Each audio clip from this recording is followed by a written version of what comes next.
किसी भी काम को शुरू करने से पहले हमेशा अपने आप से 3 सवाल पूछो।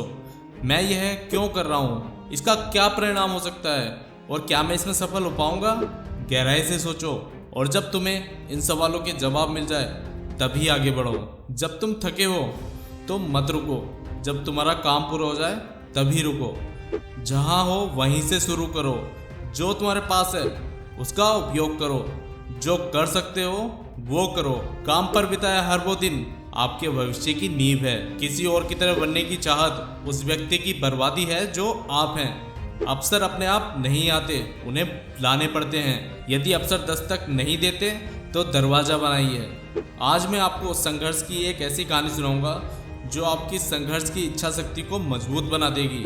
यह कहानी एक छोटे से गांव के लड़के रमेश की है जो बहुत ही निर्धन परिवार से था। उसका परिवार खेती करके अपना गुजारा करता था, लेकिन मुश्किल से ही 2 वक्त की रोटी जुटा पाता था।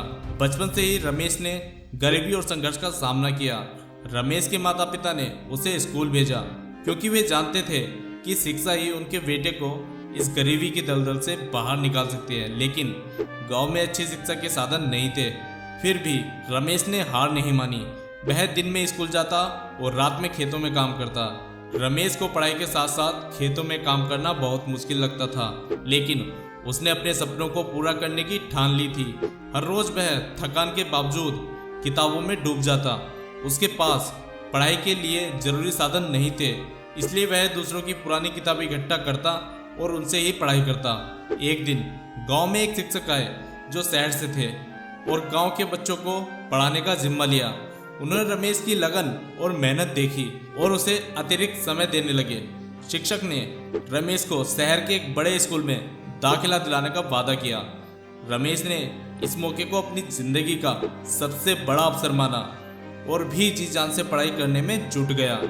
शिक्षक की मदद से रमेश को शहर के एक अच्छे स्कूल में दाखिला मिला, लेकिन यहाँ भी चुनौतियाँ कम नहीं थी।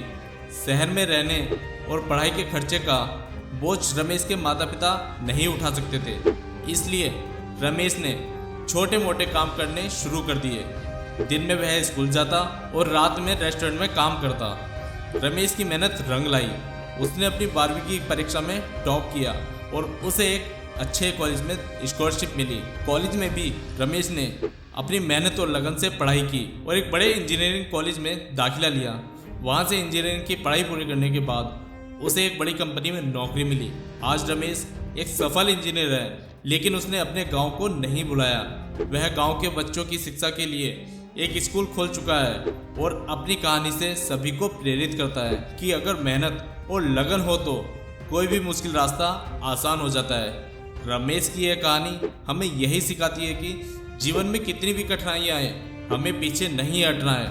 हमें अपने लक्ष्य की ओर बढ़ते रहना है, निरंतर प्रयास करते रहना है। सफलता एक दिन अवश्य मिलेगी। दोस्तों, आपको इस कहानी से कुछ भी सीख मिलती है तो प्लीज़ हमारे चैनल को सब्सक्राइब करें और लाइक करें। जय हिंद।